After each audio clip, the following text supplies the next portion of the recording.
अस्सलाम वालेकुम। तो क्लास 9 का मैथमेटिक्स हमने स्टार्ट किया हुआ है, जिसकी एक्सरसाइज 6.1 2 3 हमने कर लिया है।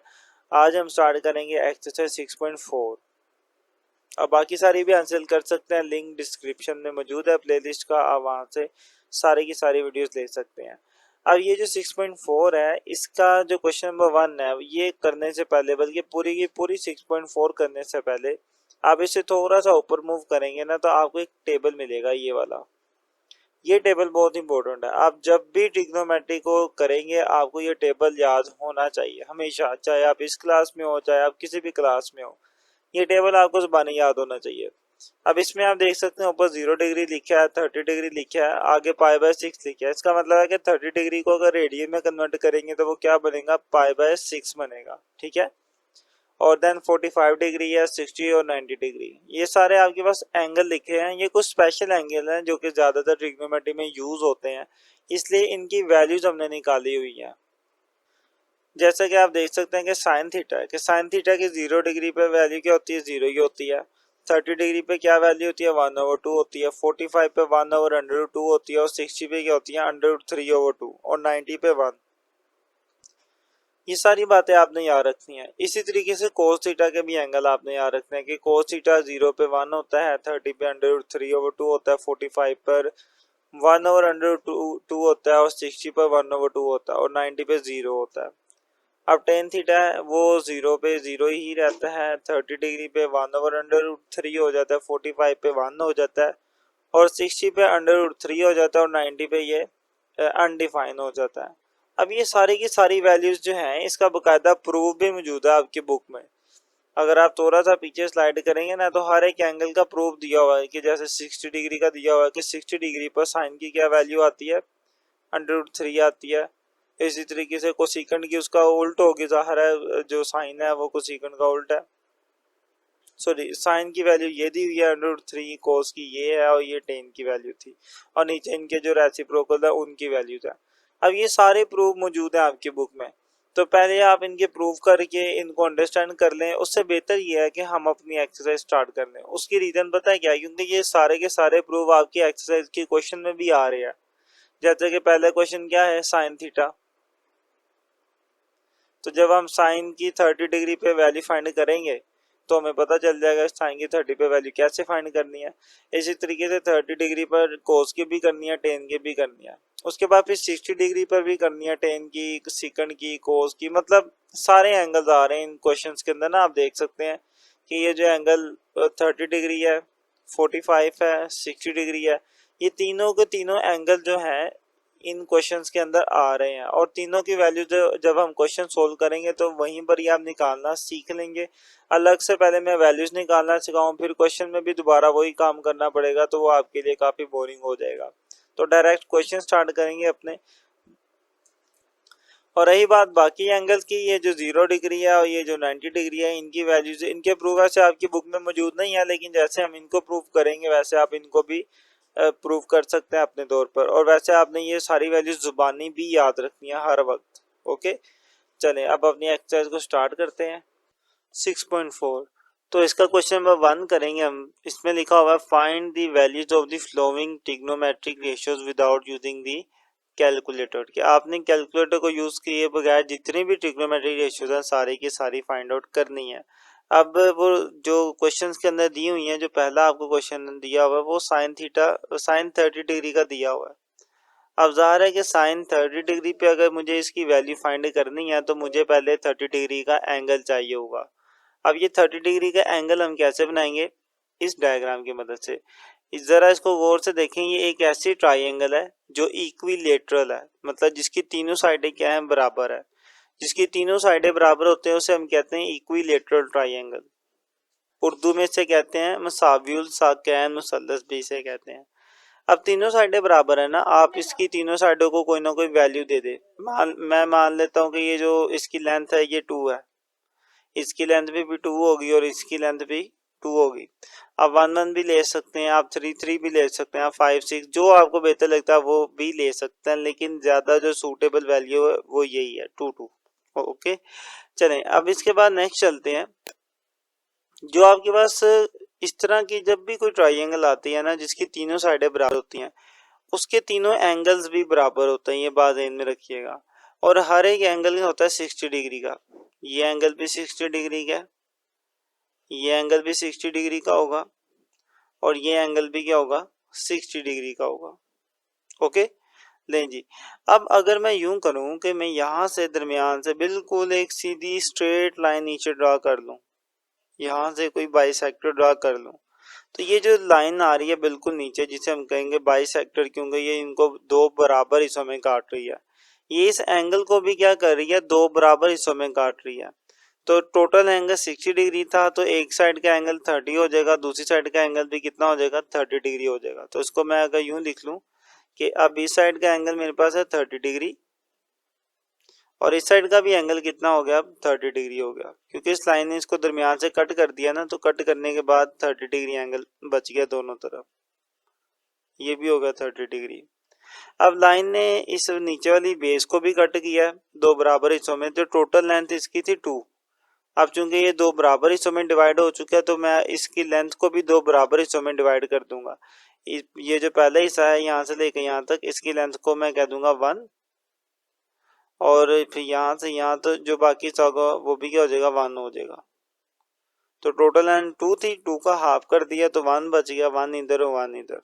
ओके, अब ये आपके पास एक प्रॉपर डायग्राम रेडी है अपनी वैल्यू फाइंड करने के लिए। लेकिन इसमें अगर आप देखें, हमें फाइंड आउट करनी है वैल्यू, जो आपका पहला क्वेश्चन है ना, वो साइन 30 डिग्री पे है। मैं क्वेश्चन बाद में लिखूंगा, पहले मैं आपको ये चीज बता दूं, पहली जो वैल्यू हमने फाइंड करनी है वो साइन 30 डिग्री पे है। तो मैं यूं कर लेता हूँ, मैं इन दोनों में से कोई एक हिस्सा सेलेक्ट कर लेता हूँ, मैं इसको सेलेक्ट कर लेता हूँ, क्योंकि इसमें भी 30 डिग्री का एंगल मौजूद है ना। तो मैं बस इतने इतने हिस्से पे गौर करूंगा, बाकी उसको इग्नोर कर दे, क्योंकि वो और ये सेम सेम है।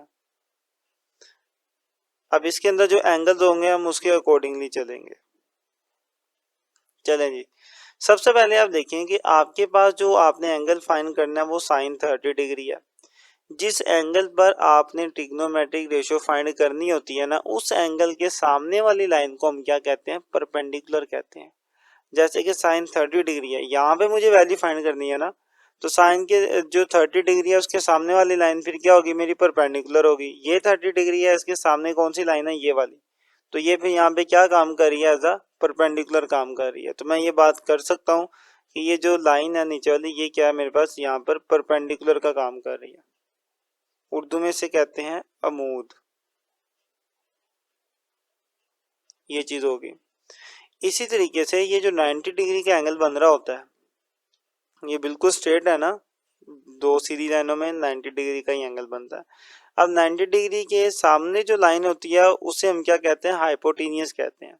तो ये जो 2 है ये किसको रिप्रेजेंट कर रहा है, ये हाइपोटेनियस की वैल्यू को रिप्रेजेंट कर रहा है, और हाइपोटेनियस की को उर्दू में कहते हैं वितर। ओके, तो वितर की वैल्यू क्या होगी, 2 होगी, परपेंडिकुलर की वैल्यू क्या होगी हमारे पास, ये 1 होगी। ओके, अब एक लाइन रह गई हमारे पास बेस। तो भाई ये जो ब्लू वाली लाइन है, ये यहाँ पे कौन सा काम कर रही होगी, ये बेस का काम कर रही होगी। ठीक है, तो ब्लू वाली लाइन यहाँ पे क्या कर रही है, ये बेस होगी। तीन ही लाइनें होती है ना, परपेंडिकुलर, हाइपोटेनियस और बेस। तो परपेंडिकुलर तो 90 के सामने वाली होती है, उससे हम सॉरी, परपेंडिकुलर तो वो लाइन होती है जिस एंगल पे हमने वैल्यू फाइंड करनी होती है, उस एंगल के सामने वाली लाइन को कहते हैं परपेंडिकुलर। तो 30 पे मुझे फाइंड करनी थी, इसके सामने वाली लाइन क्या हो जाएगी, परपेंडिकुलर हो जाएगी। 90 के सामने वाली को हाइपोटेनियस कहते हैं। तो कौन सी बचेगी, ब्लू वाली, तो फिर ये क्या होगी, ये बेस होगी। अब सबकी वैल्यूज है हमारे पास, देखिए आप देख सकते हैं कि हाइपोटेनियस की भी वैल्यू मौजूद है और परपेंडिकुलर की भी मौजूद है, लेकिन इस बेस की वैल्यू मौजूद नहीं है। तो यूं कर लेते हैं कि बेस की वैल्यू को भी फाइंड कर लेते हैं, ताकि बाद में अपने क्वेश्चन में जहां पे बेस इस्तेमाल होगी तो वहां पे हम बेस को इजीली यूज कर पाए। तो उसके लिए मैं यूज करूंगा अपना पाइथागोरस थ्योरम। ठीक है, बेस की वैल्यू फाइंड करने के लिए। अब पाइथागोरस थ्योरम क्या कहता है कि आपके पास अगर राइट एंगल है, ये राइट एंगल है ना, क्योंकि इसमें एक एंगल क्या है, 90 डिग्री का है। तो राइट एंगल ट्राइंगल के अंदर वो ये कहते हैं कि अगर आपके पास हाइपोटेनियस का स्क्वायर है ना, आप हाइपोटेनियस का स्क्वायर ले लें, तो वो किसके बराबर आएगा, वो परपेंडिकुलर के स्क्वायर प्लस बेस के स्क्वायर के बराबर आ जाएगा। ओके, अब इसमें देखिए परपेंडिकुलर कौन सी लाइन थी, ये थी, परपेंडिकुलर की वैल्यू 1 थी, तो परपेंडिकुलर की जगह पे आ जाएगा 1 स्क्वायर प्लस बेस क्या है, बेस तो मुझे फाइंड करनी है, तो बेस एज इट इज रहेगा। अब यूं कर लें कि बेस को आप एक्स का नाम दे दें, तो मैं बेस की जगह पे फिर एक्स लिख देता हूँ, ठीक है। जिसका नाम बताओ वहां पे क्या लिख देते हैं, हम एक्स लिख देते हैं। तो बेस मेरे पास होगी एक्स, ऊपर स्केयर है तो स्केयर आ जाएगा। हाइपोटेन्यूज की वैल्यू क्या है, वो 2 है, तो यहाँ पे 2 आ जाएगा, लेकिन ऊपर स्केयर भी था ना तो स्केयर भी आएगा। अब इनके स्केयर ओपन करें, 2 का स्केयर 4, 1 का स्केयर 1 और एक्स स्केयर ही रहेगा। ये +1 है, उस साइड पे जाके ये -1 हो जाएगा, तो 4 - 1 is equal to X square. 4 - 1 करेंगे तो 3 आ जाएगा। अब इसका स्केयर खत्म करने के लिए दोनों तरफ हम क्या लेंगे, अंडर रूट ले लेंगे, तो अंडर रूट 3 आ गया इधर भी, और अंडर रूट एक्स स्केयर आ गया इधर भी। जो स्केयर होता है वो अंडर रूट से कैंसिल हो जाता है, तो यहाँ पे स्केयर अंडर रूट से कैंसिल होगा, सिंपल ये वाली वैल्यू आ गई। अब ये जो एक्स की वैल्यू आई है, एक्स को हमने क्या कहा था, ये बेस है ना, देखें बेस वाली वैल्यू को हमने एक्स कहा था, तो मतलब हमारे पास किसकी वैल्यू आ गई, बेस की भी वैल्यू आ गई। अब तीनों वैल्यूज मौजूद है, मैं तीनों की वैल्यू को लिख देता हूँ ताकि हमारे लिए इजी रहे। सबसे पहले तो हम लिखते हैं परपेंडिकुलर की वैल्यू, वो हमारे पास क्या थी, 1 थी। उसके बाद बेस की वैल्यू लिख लेते हैं, बेस अभी अभी हमने ये निकाली है, वो है मेरे पास अंडर रूट 3। अब हाइपोटेन्यूज की लिख लेते हैं, हाइपोटेन्यूज की वैल्यू हमने क्या निकाली है, 2 निकाली है, निकाली नहीं है वैसे, 2 ही ली थी हमने, तो यहाँ पे 2 आ जाएगा। तो तीनों की वैल्यूज हमने लिख ली हैं। अब इन वैल्यूज को इस्तेमाल करते हुए आप अपनी ट्रिग्नोमेट्रिक रेशियोज को फाइंड आउट कर पाएंगे, ठीक है। तो जैसा कि आपका पहला क्वेश्चन है साइन 30 डिग्री। अब साइन 30 डिग्री कैसे फाइंड करेंगे, साइन की जब भी वैल्यू फाइंड करनी होती है तो आपने क्या करना होता है, आपने परपेंडिकुलर को हाइपोटेन्यूज के साथ डिवाइड कर देना होता है, परपेंडिकुलर ओवर हाइपोटेन्यूज। उर्दू में इनके नाम आपको पता होंगे, परपेंडिकुलर को कहते हैं अमूद और हाइपोटेन्यूज को वितर कहते हैं, तो ये आप लिख लीजिएगा। अब इनकी वैल्यूज पुट कर दे आप, sine 30 degree is equal to perpendicular की वैल्यू कितनी है, 1 है, तो यहाँ पे 1 आ जाएगा, डिवाइड हाइपोटेन्यूज की वैल्यू 2 है, तो यहाँ पे 2 आ जाएगा। ले जी, साइन की 30 डिग्री पे वैल्यू हमने फाइंड आउट कर ली, काफी सिंपल था।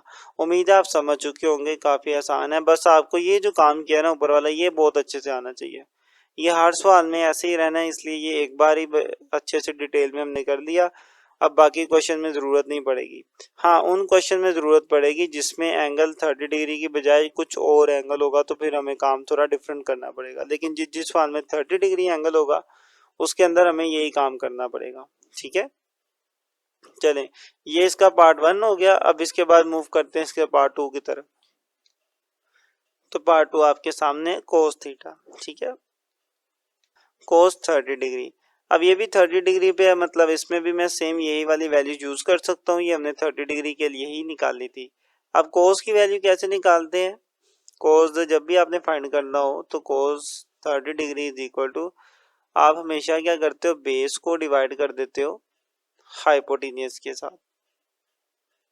ओके, अब इनकी वैल्यूज हमने निकाल ली हुई है, पहले ही इनकी वैल्यूज लिख लेते हैं। बेस की वैल्यू क्या थी, ये देखिए बेस थी हमारे पास अंडर रूट 3, तो यहाँ पे आ गया under root 3 divided by hypotenuse, hypotenuse की वैल्यू 2 थी, तो यहाँ पे 2 आ जाएगा। इस तरीके से देखें जी, हमने कोस 30 डिग्री पर भी वैल्यू निकाल ली है। तो ये इसका पार्ट 2 हो गया। अब मूव करते हैं इसके पार्ट 3 की तरफ। तो ये इसका पार्ट 3 है, इसमें आप देख सकते हैं कि अब π/6 लिखा हुआ है, तो ज़रा डिग्री में आ जाए काम, ज़रा हमें आसान लगता है, तो मैं पहले ना इसे डिग्री में कन्वर्ट कर लेता हूँ। तो करने के लिए पाई की जगह पे आप लिख दें 180, क्योंकि पाई 180 डिग्री के बराबर होता है, डिवाइडेड बाय 6। इनको जब आप डिवाइड करेंगे तो आपके पास जो वैल्यू आएगी वो 30 डिग्री आ जाएगी। 6 3 18 होता है ना, तो 30 डिग्री आ जाएगी, ठीक है। तो अब मैं tan 30 की वैल्यू फाइंड कर पाऊंगा इजीली। tan 30 डिग्री ये किसके बराबर होता है, tan की जब भी वैल्यू फाइंड करनी होती है ना हमने, तो हम क्या करते हैं, परपेंडिकुलर को डिवाइड कर देते हैं बेस के साथ। परपेंडिकुलर मतलब अमूद और बेस मतलब कायदा, मतलब अमूद को कायदे पे डिवाइड कर देते हैं। अब इनकी वैल्यूज लिख लेते हैं यहाँ पर। तो tan 30 degree is equal to perpendicular की वैल्यू अगर आप देखें यहाँ पर परपेंडिकुलर की वैल्यू 1 थी और बेस की वैल्यू थी √3। ठीक है, परपेंडिकुलर की वैल्यू 1 और बेस की वैल्यू क्या है √3 है। इस तरीके से देखें आपने टेन थीटा की भी वैल्यू फाइंड आउट कर ली। वो जो टेबल मैंने आपको स्टार्टिंग में दिखाया था उसके अंदर यही सारी वैल्यूज थी। टेन की भी 30 पे 1/√3 थी, कोस की ये थी और साइन की ये वाली वैल्यू थी। ठीक है, ये सारी वैल्यूज आपने बहुत अच्छे से याद करनी है। अब यहाँ पर यह कि बुक में इसको थोड़ा सा मजीद सोल्व किया हुआ है, तो हम भी कर लेते हैं इसको मजीद सोल्व। तो tan 30 degree as it is equal to 1/√3 है ना, मैं इसको इसकी रैशनलाइजेशन कह लेके कर लेता हूँ। मैं इसको √3 से ही मल्टीप्लाई और √3 से ही डिवाइड कर देता हूँ। तो क्या होगा, √3 1 से मल्टीप्लाई होके √3 हो जाएगा और ये दोनों सेम सेम है ना, तो मल्टीप्लाई होके स्केयर हो जाएगा, √3 का स्केयर आ जाएगा और स्केयर √ को कैंसिल कर देता है। तो ऊपर सिंपल बचेगा √3 डिवाइडेड बाय स्केयर √ को कैंसिल करेगा तो क्या बचेगा 3 बच जाएगा। तो इस तरीके से देखें आपके पास टेन की 30 डिग्री पे क्या वैल्यू आ गई √3/3। मतलब ये ज़्यादा सोल्व करके ये चीज़ आती है, लेकिन आपको टेबल के अंदर जो वैल्यू मिलेगी वो यही मिलेगी। तो आपने इसी को याद रखना है। ये तो बस क्वेश्चन में उन्होंने जो आंसर दिया उसको ज़्यादा सोल्व कर दिया, तो इसलिए हमने भी इसे मजीद आगे सोल्व कर दिया। तो यहाँ तक इसका पार्ट 3 भी हो गया। अब आगे वाले जो क्वेश्चन है ना 1 2 3 ये 3 तक तो हमने कर ली है। इसके आगे जो क्वेश्चन है उनमें एंगल 30 डिग्री यूज नहीं हो रहा, 60 डिग्री यूज हो रहा है। तो अब उनके लिए हमें 60 डिग्री वाला काम करना पड़ेगा, क्योंकि ये सारा काम जो किया था ना परपेंडिकुलर, बेस और हाइपोटेनियस, ये जो वैल्यूज हमने फाइंड की थी 30 डिग्री को सामने रखते हुए की थी, क्योंकि इसमें 30 डिग्री यूज हो रहा था। अब 30 डिग्री के सामने वाली को हमने क्या कह दिया परपेंडिकुलर, क्योंकि ये यूज हो रहा था। जब 60 डिग्री एंगल यूज होगा सवाल के अंदर, तो हम फिर 60 डिग्री के एंगल के सामने वाली लाइन को क्या कहेंगे परपेंडिकुलर कहेंगे। ठीक है, अब यही कुछ काम करना है हमने नेक्स्ट क्वेश्चन में, तो वो स्टार्ट करते हैं अपना। तो क्वेश्चन नंबर 4 आपके सामने है। इसमें देखिए लिखा हुआ है टेन 60 डिग्री। तो जैसे कि आपको पहले बताया था कि यहाँ पर अब 60 डिग्री के अकॉर्डिंगली हम अपने डायग्राम को पहले बनाएंगे और देन आगे काम करेंगे। जो पहले आपको डायग्राम बनाई थी वो ये थी। ठीक है, उसमें क्या था कि जब 30 डिग्री वाले एंगल यूज हो रहे थे तो मैंने 30 डिग्री के अकॉर्डिंगली इसको लिखा। तो 30 डिग्री के अकॉर्डिंगली जब लिखा तो 30 डिग्री के सामने वाली लाइन को क्या कहा था हमने परपेंडिकुलर कहा था। लेकिन अब जो सवाल है मेरे पास उसमें 60 डिग्री का एंगल यूज हो रहा है। तो अब मैं क्या करूंगा 60 डिग्री के सामने वाली लाइन को क्या कहूंगा परपेंडिकुलर कहूंगा। ठीक है, तो अब ये जिसे हम पहले बेस के आ रहे थे ये ब्लू वाली लाइन, अब ये क्या बन जाएगी हमारा, ये परपेंडिकुलर बन जाएगी। ठीक है, अब ये यहाँ पे परपेंडिकुलर का काम कर रही है और इसे उर्दू में कहते हैं अमूद। और फिर ये जो नीचे वाली लाइन है ये क्या काम कर रही होगी, ये बेस का काम कर रही है। ठीक है, ये अब हमारे पास बेस है, उर्दू में से कहते हैं कायदा। हाइपोटेनियस पे कोई फर्क नहीं पड़ेगा, क्योंकि हाइपोटेनियस वो लाइन होती है जो 90 डिग्री के सामने हो। तो 90 डिग्री तो इधर ही है ना, इसके सामने वाली लाइन हाइपोटेनियस रहेगा। अब जैसा कि मैंने चूंकि एंगल चेंज किए हैं तो मुझे अब उसके अकॉर्डिंगली इनकी लेंथ भी फाइंड करनी पड़ेगी, एक्स की भी। और ये तो पहले ही 1 न चले इसका तो मैं पता, लेकिन मुझे अब ये लेंथ फाइंड करना पड़ेगी। तो अब पाइथागोरस थ्योरम अप्लाई करेंगे इस पर भी। तो वैल्यूज पुट करते हैं। हाइपोटेनियस की वैल्यू 2 है तो यहाँ पे 2 आ जाएगा, ऊपर स्केयर है तो स्केयर भी आएगा, 2 का square is equal to perpendicular. अब हमारे पास परपेंडिकुलर कौन सी लाइन है, ये एक्स है, इसकी वैल्यू ऑफ एक्स है। तो यहाँ पे अब क्या आएगा एक्स आएगा, एक्स का स्केयर आ गया प्लस बेस का स्केयर क्या है, बेस हमारे पास 1 है तो 1 का स्केयर आ जाएगा।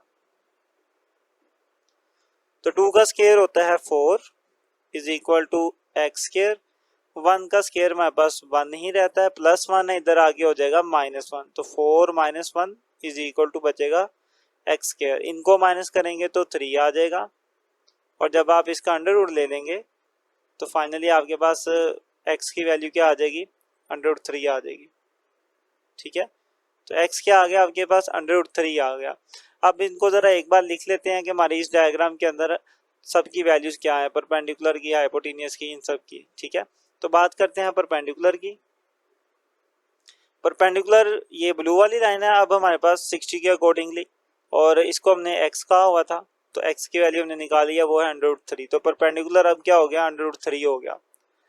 बेस की वैल्यू क्या है हमारे पास, बेस ये नीचे वाली लाइन है, ये 1 है तो 1 आ गई इसकी वैल्यू, और हाइपोटेनियस की वैल्यू वही पहले वाली है, क्योंकि हाइपोटेनियस चेंज नहीं हुआ, वो 2 है तो 2 ही रहेगी।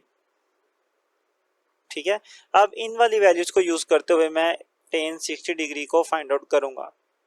तो आते हैं अपने सॉल्यूशन की तरफ।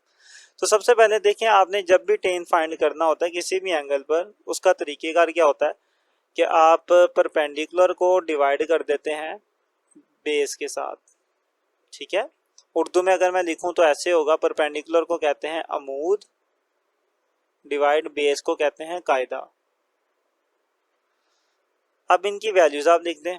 परपेंडिकुलर की वैल्यू हमारे पास √3 है, 3 आ गया, डिवाइड बेस की या कायदे की वैल्यू 1 है तो यहाँ पे 1 आ जाएगा। तो tan के 60 डिग्री पे हमारे पास ये वाली वैल्यू आ गई। ठीक है, tan 60 डिग्री। अब नीचे 1 लिखना ज़रूरी नहीं है, आप लिख भी लें तो कोई मसला नहीं, लेकिन अमूमी तौर पे नहीं लिखा जाता तो हम भी नहीं लिखेंगे। तो tan 60 हमारे पास फाइनली क्या आ गया, सिर्फ √3।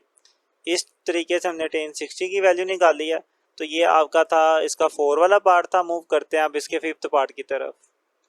तो 5th क्वेश्चन आपके सामने, यहाँ पे लिखा हुआ है सीकेंड 60 डिग्री। सबसे पहले आपको ये पता होना चाहिए कि सीकेंड बेसिकली रेसिप्रोकल किसका है। सीकेंड होता है कोस का रेसिप्रोकल। ठीक है, अब कोस थीटा किसके बराबर होता है, कोस बराबर होता है बेस ओवर हाइपोटेनियस।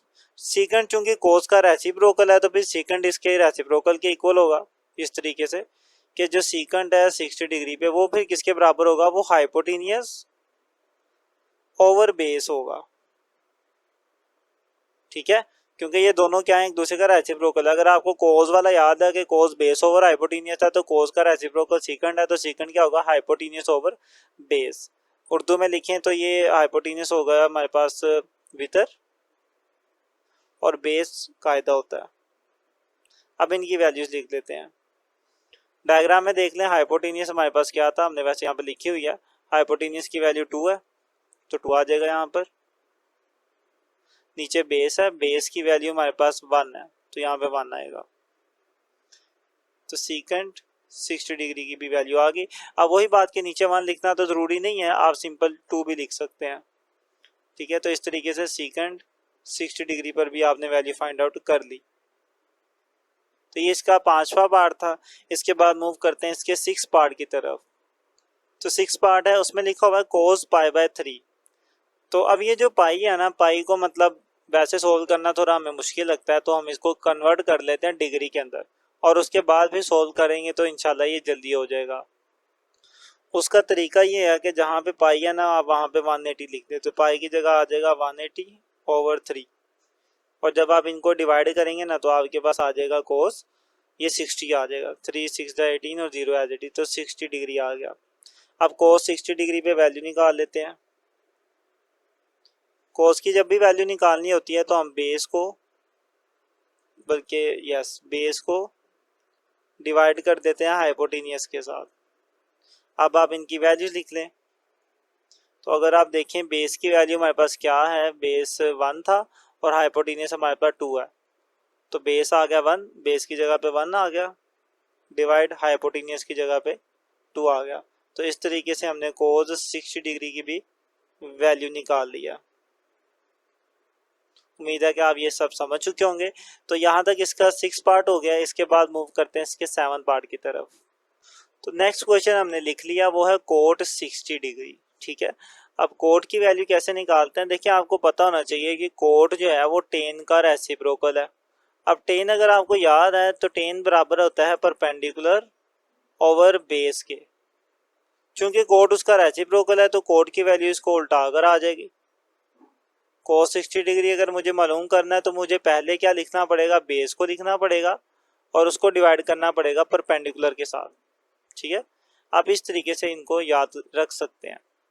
अब बस वैल्यूज पुट करते हैं और आंसर आ जाएगा। तो cot 60 degree as it is equal to, base की वैल्यू हमारे पास 1 है तो बेस की जगह पे 1 आ गया, और परपेंडिकुलर हमारे पास √3 है तो यहाँ पे √3 आ गया। लेकिन इसको मज़ीद भी सोल्व किया हुआ है तो हम मज़ीद सोल्व कर लेते हैं। उन्होंने क्या किया हुआ है कि ये जो नीचे अंडर रूट है ना, इसको ख़त्म किया हुआ है। तो वो तरीके का सिंपल होता है, जब भी नीचे अंडर रूट आ जाए आप उसकी रैशनलाइजेशन कर लें। इस तरीके से नीचे वाली वैल्यू से मल्टीप्लाई कर दें और उसी के साथ डिवाइड भी कर दें। अब यहाँ पे क्या होगा कि ऊपर वाली वैल्यू ना आमने सामने मल्टीप्लाई होती हैं, ये इसके साथ मल्टीप्लाई होगा, ये इसके साथ मल्टीप्लाई होगा। तो 1 के साथ तो कुछ भी मल्टीप्लाई हो जाए वही वापस चीज़ आ जाती है। तो 1 जब इससे मल्टीप्लाई होगा तो हमारे पास आएगा अंडर रूट 3 डिवाइड। अब ये दोनों भी मल्टीप्लाई होंगे लेकिन ये दोनों सेम सेम है तो मल्टीप्लाई होके स्केयर बन जाएगा। तो मेरे पास आ जाएगा अंडर रूट 3 का स्केयर कोट 60 डिग्री। और बस आखिरी काम कि जो स्केयर है वो अंडर रूट को कैंसिल कर देता है, तो ऊपर अंडर रूट 3 ऐसे ही रहेगा, लेकिन ये जो अंडर रूट है ये स्केयर से कैंसिल हो जाएगा, तो नीचे सिर्फ बच जाएगा 3। तो इस तरीके से कोट 60 की भी वैल्यू हमने फाइंड आउट कर ली। नहीं जी, उम्मीद है कि आप ये भी समझ चुके होंगे। ये आपका क्वेश्चन नंबर ये 7 था और इसके बाद मूव करते हैं 8 की तरफ। साइन 60 डिग्री, ठीक है, तो लिखते हैं जी sine 60 degree as it is. अब साइन को जब भी फाइंड करते हैं तो हम परपेंडिकुलर को डिवाइड कर देते हैं हाइपोटेनियस के साथ। अब परपेंडिकुलर की वैल्यू हमारे पास इस केस में परपेंडिकुलर अंडर रूट 3 है और हाइपोटेनियस 2 है। तो परपेंडिकुलर की जगह पे आ गया अंडर रूट 3 और हाइपोटेनियस की जगह पे 2 आ गया। नहीं जी, ये हमारे पास क्या आ गया, साइन 60 की वैल्यू आ गई। अब ये वैल्यू आपको ज़ुबानी भी याद रखनी है क्योंकि पेपर में आगे जो सवाल भी आने हैं ना वहाँ पर भी साइन 60 हम ज़ुबानी वैल्यूज़ ये पुट किया करेंगे। आपको मैं शुरू में एक टेबल दिखाया था, उस टेबल में जितनी वैल्यूज़ हैं वो आपको ज़ुबानी याद हो जानी चाहिए, ठीक है। तो ये याद कर लीजिएगा। और पेपर में अगर वो पूछता भी है ना कि साबित करें कि साइन 60 डिग्री अंडर 3/2 है, तो आप इसी तरीके से करेंगे। हाँ, आप सिर्फ ये इतना नहीं लिखेंगे, ये जो शुरू में हमने वैल्यूज़ निकाली है ना, आप पहले डायग्राम बनाएंगे, इस तरह की सारी डायग्राम बनाकर ये सारा काम करेंगे और देन फिर आप ये कर देंगे तो वो प्रूव हो जाएगा। क्लियर। तो यहाँ तक हमारा ये वाला 8 पार्ट हो गया। इसके बाद मूव करते हैं इसके 9th पार्ट की तरफ।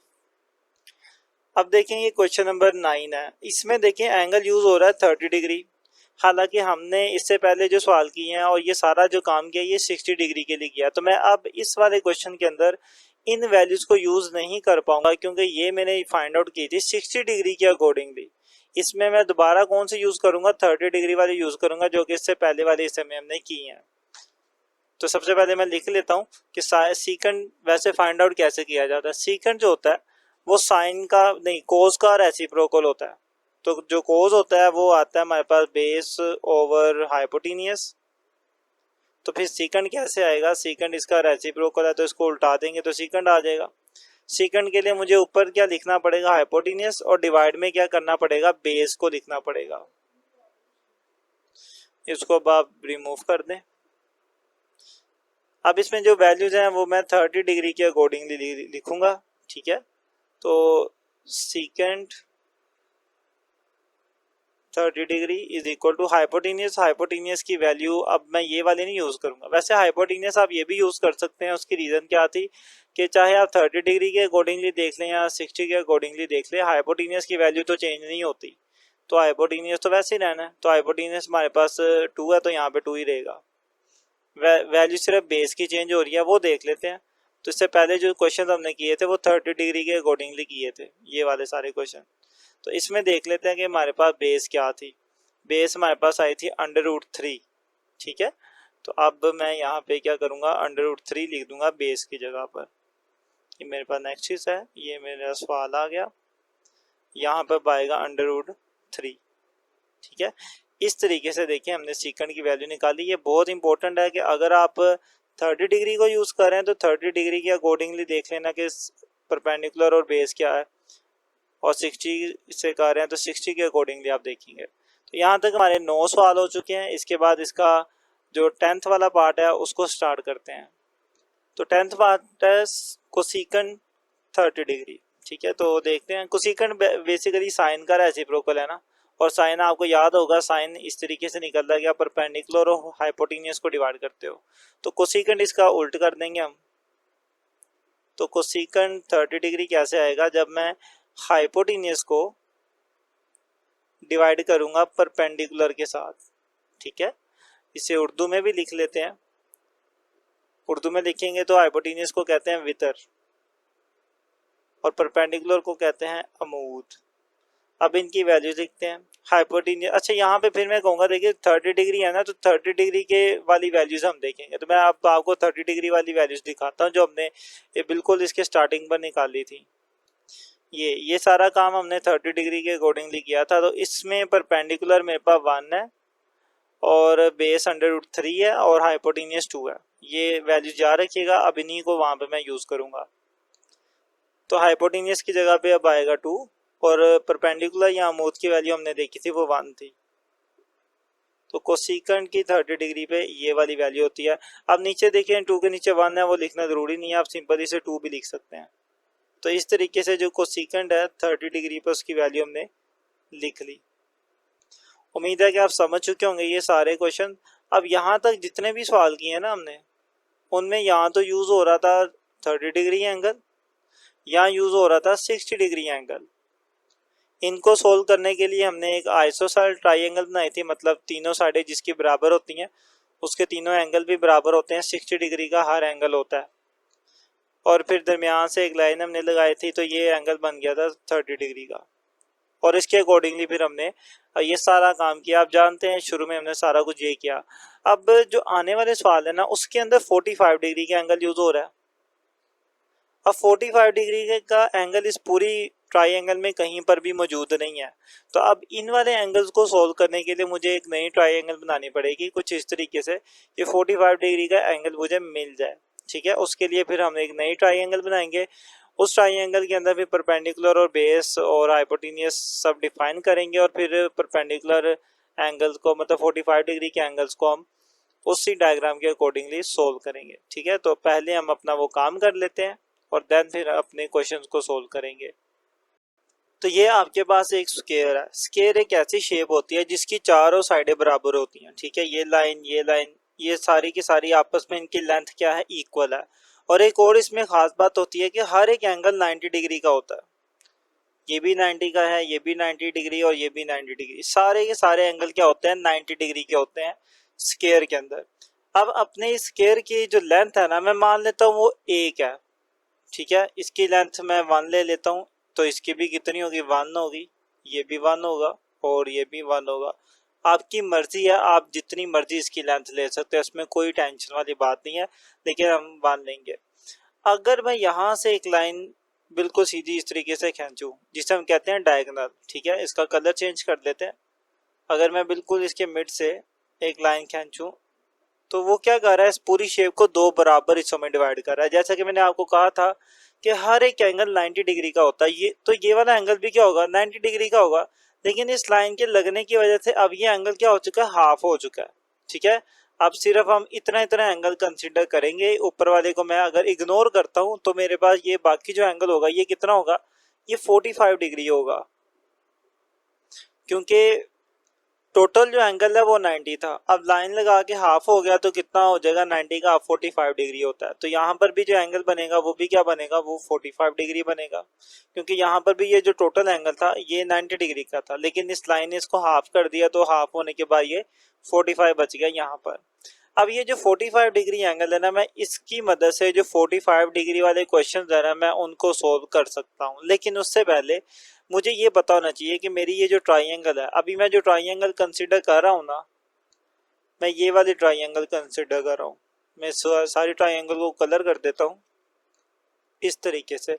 अब यहाँ पर ना आपके माइंड में ये बात आ सकती है कि हम अपनी मर्जी से 1 क्यों ले रहे हैं। देखें, पहली बात यह है कि हमने मान ले कि किसी भी ट्रिग्नोमेट्री रेशियो की जो वैल्यू फाइंड करनी है वो 45 डिग्री पे करनी है, तो 45 डिग्री एंगल इंपॉर्टेंट है। अब इसके सामने जो लेंथ है वो चाहे जितनी मर्जी ज़्यादा हो जाए, क्योंकि अगर एक लेंथ ज़्यादा होगी दूसरी भी उसी के अकॉर्डिंगली ज़्यादा हो जाएगी।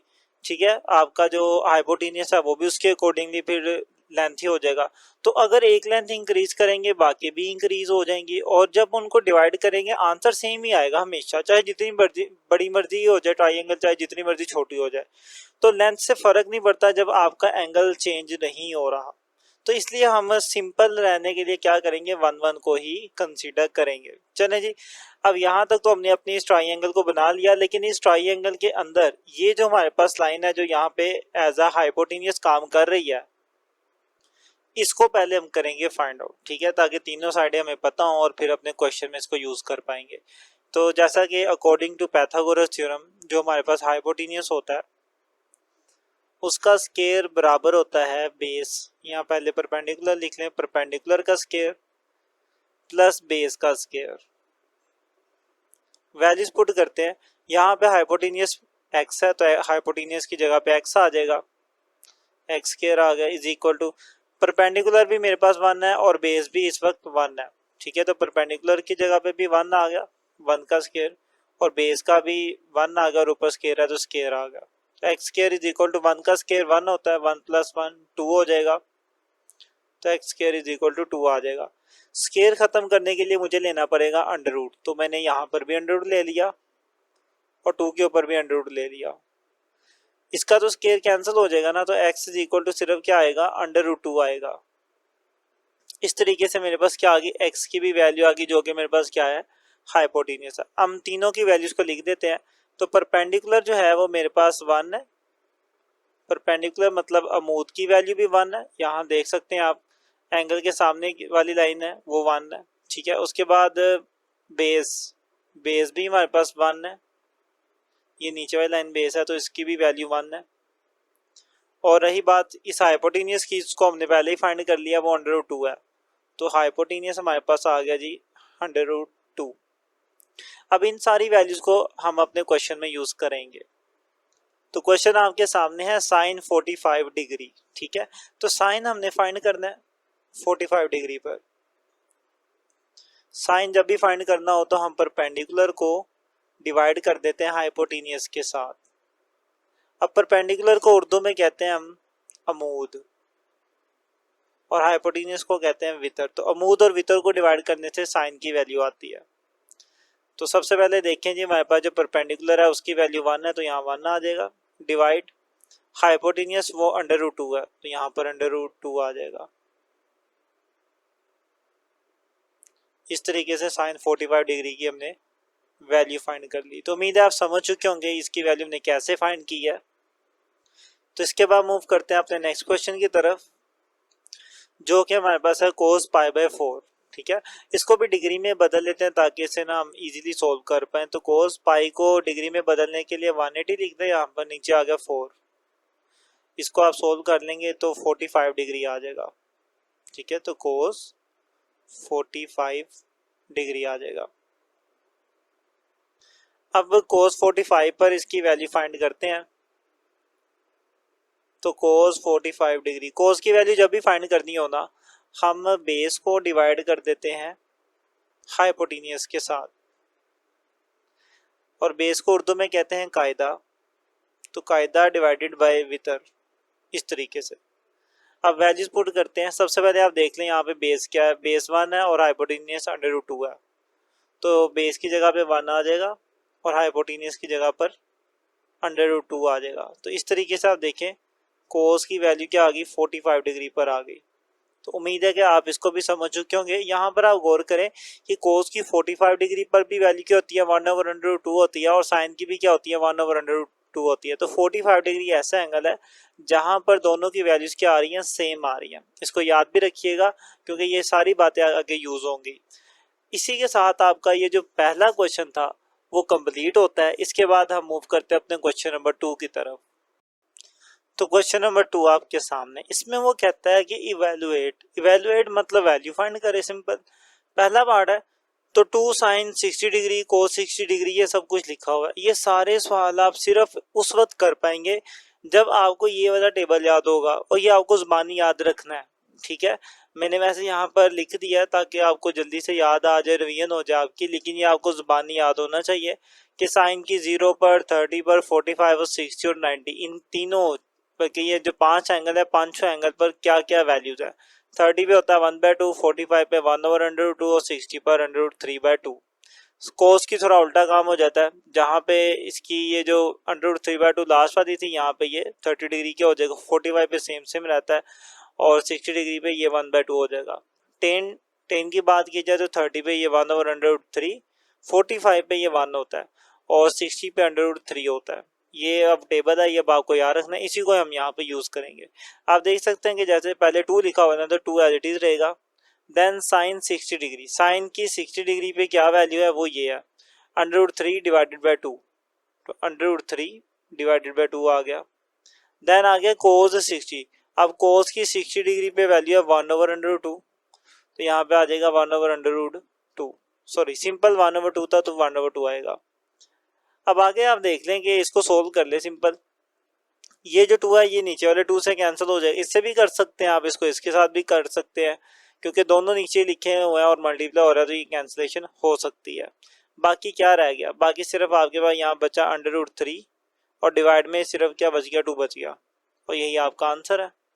ठीक है, वैल्यू निकालनी थी, हमने निकाल ली, ये आंसर आ गया। इसके बाद मूव करते हैं इसके पार्ट 2 की तरफ।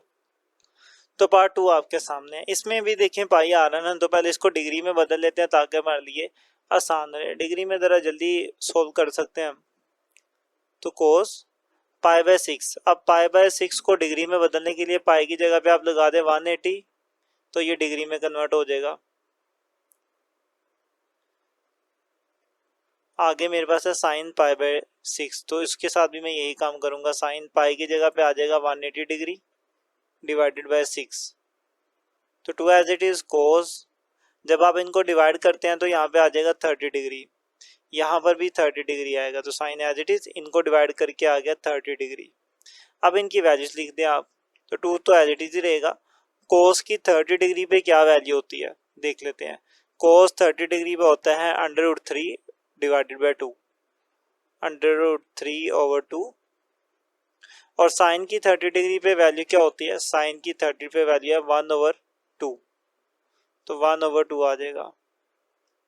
सेम वही काम के 2 की कटिंग हो रही है, आप इस 2 को इन दोनों में से किसी के साथ भी काट सकते हो, क्योंकि दोनों नीचे फ्रैक्शन के नीचे और डिवाइड हो रहे हैं, तो जब ऊपर नीचे वैल्यू सेम होती है वो कैंसिल हो सकती है। तो 2 जो है मैं इससे कैंसिल कर देता हूँ, तो फाइनली ये बच जाएगा मेरे पास, ये बचेगा √3 डिवाइडेड बाई 2। नहीं जी, ये आपके पास आपका इसका भी आंसर आ चुका है, दोनों का आंसर सेम आया। तो ये इसका पार्ट 2 था। इसके बाद मूव करते हैं इसके पार्ट 3 की तरफ। तो पार्ट 3 आपके सामने है। तो 2 तो एज इट इज रहेगा। साइन की 45 डिग्री पे क्या वैल्यू होती है, साइन की 45 पे वैल्यू होती है 1/√2। ये आपको ज़बानी याद होनी चाहिए, आप टेबल में भी इसको देख सकते हैं। साइन की 45 डिग्री पर वैल्यू है 1/√2, ठीक है, सेम वही चीज़ हमने लिख दी, प्लस 2 एज इट इज। कोस की भी 45 डिग्री पर सेम यही वैल्यू होती है, साइन और कोस 45 डिग्री पर सेम वैल्यू देते हैं, तो ये सेम वैल्यू मैंने इधर भी लिख दी। अब इसको करना पड़ेगा हमें सोल्व। अब क्या होगा कि ये जो 2 है नीचे वाले 2 से कैंसिल नहीं हो सकता, उसकी रीज़न क्या है, इसके ऊपर अंडर है, उसके ऊपर अंडर नहीं है, सेम सेम कैंसिल होती है, ये सेम सेम नहीं है। अब तो अब क्या करूं, अब कैंसिल नहीं हो रहा तो आप सिंपल मल्टीप्लाई कर दें, ये 2 डायरेक्ट 1 से मल्टीप्लाई हो जाएगा, तो 2 1 2, और नीचे आ गया हमारे पास √2, प्लस ये 2 भी 1 से मल्टीप्लाई होगा तो 2 हो जाएगा, और डिवाइड के नीचे क्या आ जाएगा, √2 हो जाएगा। अब आप इसको सोल्व करने के लिए ना इसका एलसीएम ले लें। एलसीएम में क्या होता है कि जो भी नीचे लिखा होता है ना वही आपका एलसीएम हो जाता है, दोनों के नीचे √2 है तो वो एलसीएम हो जाएगा। उसके बाद ये √2 इससे भी कैंसिल, ऊपर से बच गया 2, प्लस ये वाला इसके नीचे जो √2 है ये दोनों आपस में कैंसिल हो जाएंगे, आपने करना नहीं है, बस माइंड में रखना है, ये दोनों कैंसिल, और ऊपर से आ गया 2। अब 2 + 2 4 होता है, तो मेरे पास आ गया जी 4 डिवाइडेड बाय √2। अब जब बटे के नीचे √2 आता है ना, तो हम उसको मजीद भी सोल्व करते हैं, और नीचे से बटे से ख़त्म करने के लिए हम क्या करते हैं, फिर उसकी रैशनलाइजेशन करते हैं। तो √2, अब मैं इसको ख़त्म करना चाहता हूँ तो मैं रैशनलाइजेशन करूँगा, उसमें क्या करते हैं इसको, मतलब जैसे इसके नीचे √2 था ना, तो इसको √2 से ही मल्टीप्लाई करवा दिया और √2 से ही डिवाइड भी करवा दिया। अब देखिए क्या होगा कि ये आमने सामने मल्टीप्लाई हो जाएंगे, 4 √2 से मल्टीप्लाई होके बन जाएगा 4 √2 डिवाइड। अब ये दोनों भी मल्टीप्लाई होंगे, लेकिन ये दोनों सेम सेम है, सेम सेम मल्टीप्लाई होकर स्क्वायर हो जाता है, तो √2 का आ जाएगा स्क्वायर, देन 4 √2 आएगा डिवाइड, बल्कि ये स्टेप आगे कर लेते हैं, छोटा सा ही है। 4√2 डिवाइड, ये जो स्क्वायर अंडर रूट से कैंसिल तो 2 बच जाएगा। अब यहाँ पर आप देखें कि ये जो 2 और ये 4 है, इनकी कटिंग हो सकती है, 2 1 द 2 और 2 2 द 4। तो फाइनली जो आंसर हमारे पास बचेगा वो लिखते हैं। फाइनली हमारे पास क्या बच गया, ऊपर बच गया 2 और उसके साथ क्या बच गया अंडर रूट 2। नीचे 1 बच गया, लेकिन उसे लिखने की ज़रूरत नहीं है, बटे के नीचे 1 होना, तो वो लिखें या ना लिखें कोई फ़र्क नहीं पड़ता। लें जी, इस तरीके से हमारा आंसर आ चुका है। क्लियर, ये क्वेश्चन था, इसको सोल्व करते गए और ये हमारा आंसर है। तो ये हमने किया क्वेश्चन नंबर 3। मूव करते हैं अपने क्वेश्चन नंबर 4 की तरफ। तो क्वेश्चन नंबर 4, ठीक है, तो साइन 60 और कोस 30 इनकी वैल्यूज लिखते हैं। वैसे तो अब आपको ज़बानी याद होनी चाहिए, लेकिन फिर भी चलिए टेबल आपके सामने मैंने किया हुआ है ताकि अगर आपकी रिवीजन होती रहे, ठीक है। लेकिन ये ध्यान में रखते हैं, पेपर में आपको ये ज़बानी ही करना है। तो साइन की 60 पे वैल्यू क्या निकल के आती है, अंडर रूट 3/2। साइन की 60 पे वैल्यू आ गई अंडर रूट 3 डिवाइडेड बाई 2। और कोस की 30 पे क्या वैल्यू होती है, कोस की 30 पे भी यही वैल्यू होती है अंडर रूट 3/2 प्लस कोस की 60 पे वैल्यू होती है 1/2। ये देखें, तो कोस की 60 पे आ जाएगा 1/2 और साइन की 30 पे भी क्या वैल्यू होती है, 1/2 ही वैल्यू होती है, ठीक है। आप टेबल में भी देख सकते हैं साइन 30 डिग्री पे 1/2 ही होता है। अब इनको बस सोल्व कर लें आप। सबसे पहले ऊपर नीचे को सेम नहीं है, जो कैंसिल हो जाएंगे तो ये आपस में ही आमने सामने मल्टीप्लाई हो जाएंगे। तो अंडर रूट 3 से मल्टीप्लाई होकर स्क्वायर बन जाएगा, क्योंकि सेम सेम है ना, तो सेम सेम स्क्वायर हो जाती है मल्टीप्लाई होके। डिवाइड 2 से मल्टीप्लाई होकर 4 हो गया, प्लस यहाँ पर भी यही काम होगा, 1 से 1 मल्टीप्लाई होकर 1 और 2 से 2 मल्टीप्लाई होकर 4 हो गया। स्क्वायर अंडर रूट से कैंसिल हो जाता है, तो ये तो हो गए कैंसिल। सिर्फ मेरे पास यहाँ बच गया 3/4, यहाँ बच गया 1/4। अब इनका भी हमें एलसीएम लेना पड़ेगा, क्योंकि जब भी फ्रैक्शन में वैल्यूज हो बीच में प्लस या माइनस आ जाए तो एलसीएम ही लेते हैं। तो एलसीएम में नीचे वाली जो बटे की नीचे वाली वैल्यूज होती है ना, वो लिखते हैं। अगर तो दोनों के नीचे सेम सेम वैल्यूज हो ना, वही आपका एलसीएम आता है। जैसे इसके नीचे सेम सेम था ना 4, तो 4 ही क्या आ जाएगा, एलसीएम आ जाएगा। उसके बाद अगला काम क्या होता है, 4 से 4 कैंसिल, ऊपर से आ गया 3, प्लस 4 से 4 कैंसिल, ऊपर से आ गया 4, 1 आ गया। अब 3 और 1 जमा करेंगे तो 4 हो जाएगा, नीचे भी क्या मौजूद है, 4 मौजूद है। 4 से 4 कैंसिल हो जाएगा, 4 1 दा 4, 4 1 दा 4, तो सिंपल क्या बच जाएगा, 1 बच जाएगा। तो फाइनली जो आंसर आया हमारा वो 1 आया, ये हमारा आंसर है, ठीक है। तो हमने अपने इस वाले क्वेश्चन को भी इवेल्युएट कर लिया, इसकी वैल्यू हमने फाइंड आउट कर ली। तो ये क्वेश्चन नंबर 4 था। इसके बाद मूव करते हैं क्वेश्चन नंबर 5 की तरफ।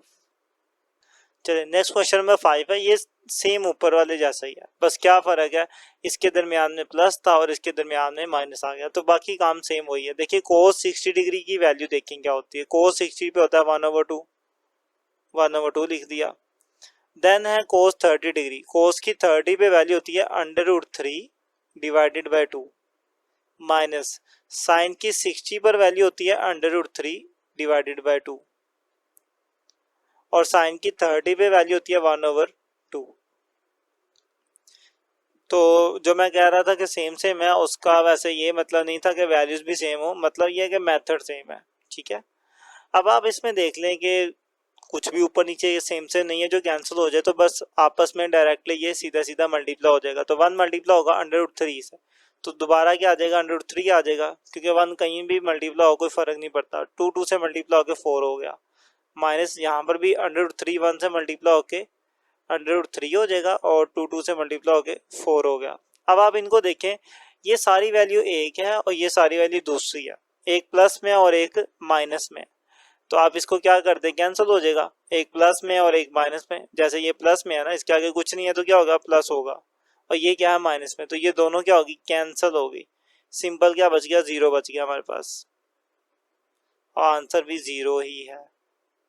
आप इसको भी एलसीएम लेके कर सकते थे, लेकिन एट दी एंड आना क्या था, 0 ही आना था, तो वो हमने कर लिया। तो यहाँ तक हमारा क्वेश्चन नंबर 5 हो गया। तो मूव करते हैं क्वेश्चन नंबर 6 की तरफ।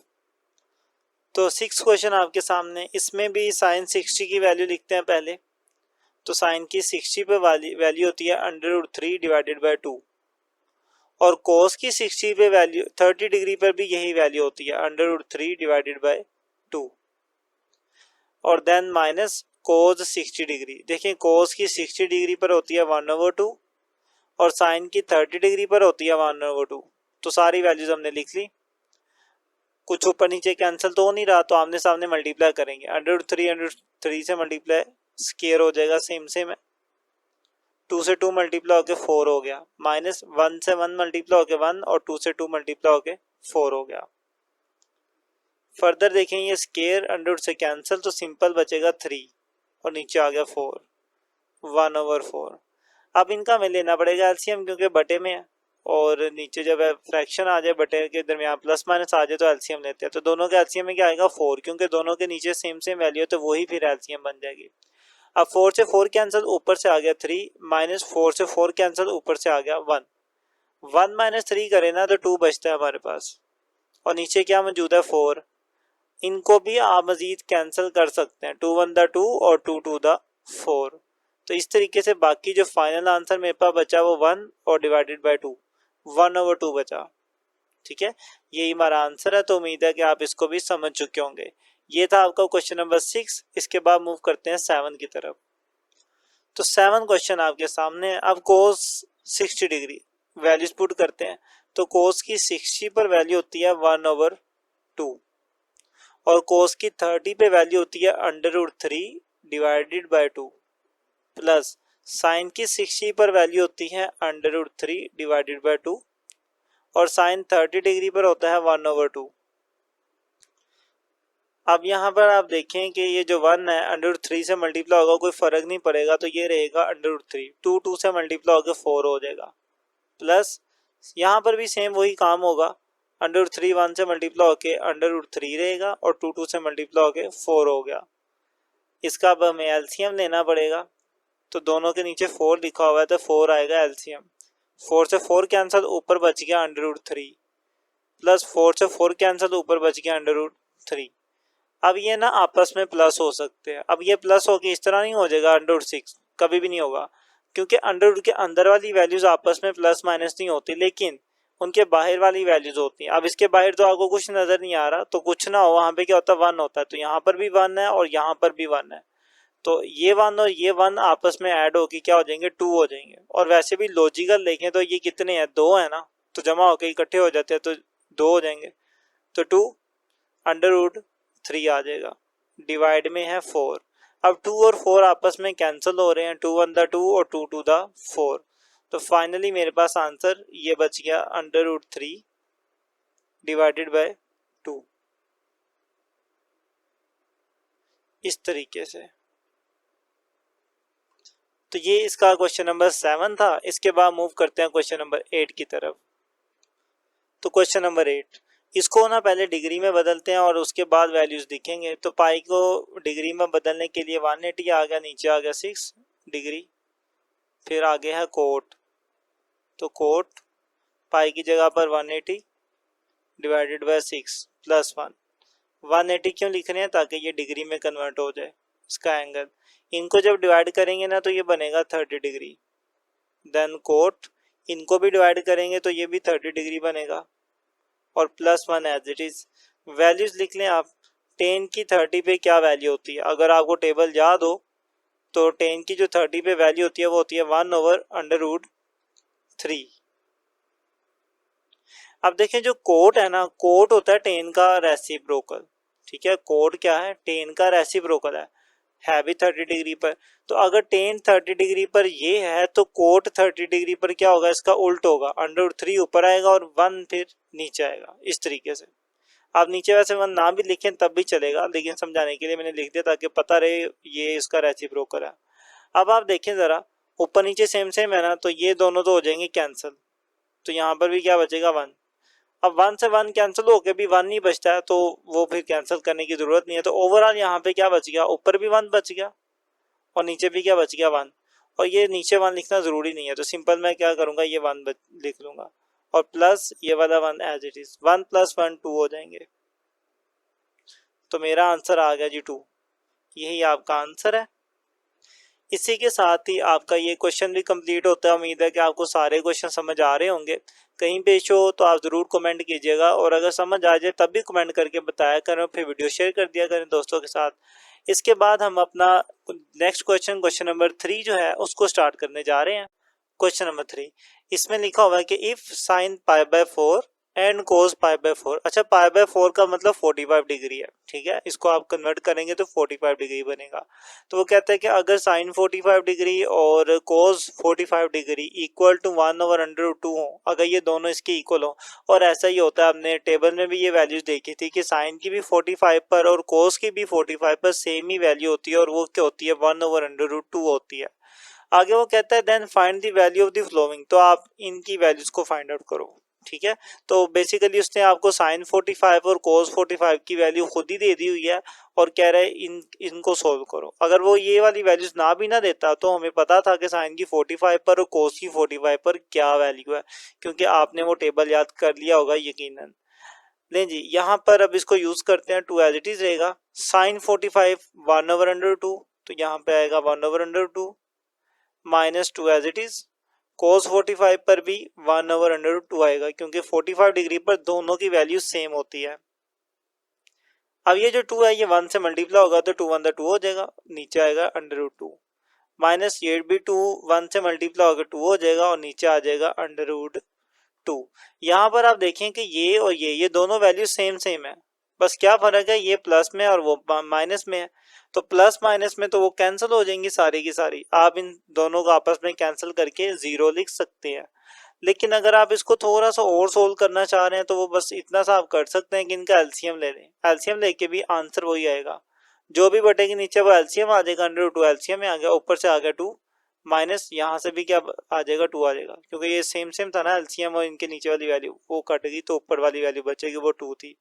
अब 2 - 2 क्या होता है, 0 होता है, 0/√2, और 0 के नीचे जो भी डिवाइड हो वो भी क्या हो जाता है, 0 हो जाता है। तो फाइनली आंसर आ गया 0, वही बात जो पहले बताई थी। तो इसका आंसर आ गया जी 0, यही हमारा आंसर है। तो ये हमने इसका पार्ट 1 किया। इसके बाद करते हैं पार्ट 2। तो क्वेश्चन नंबर 2 आपके सामने है। यहाँ पर 3 एज इट इज रहेगा। कोस 45 वो है जी 1/√2,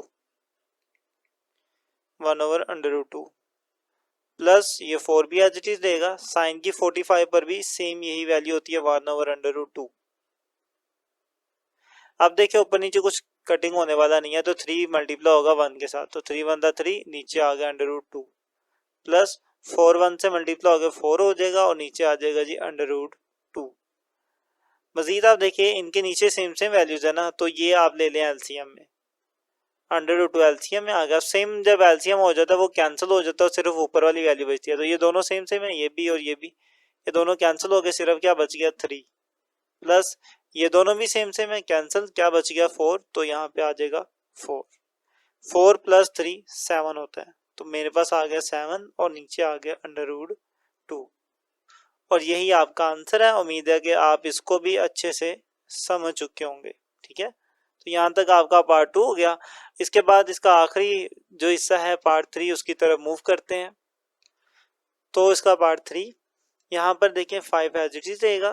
कोस 45 पर 1/√2 minus 3 as it is. Sine 45 पर 1/√2 आ गया, दोनों की सेम वैल्यूज होती हैं।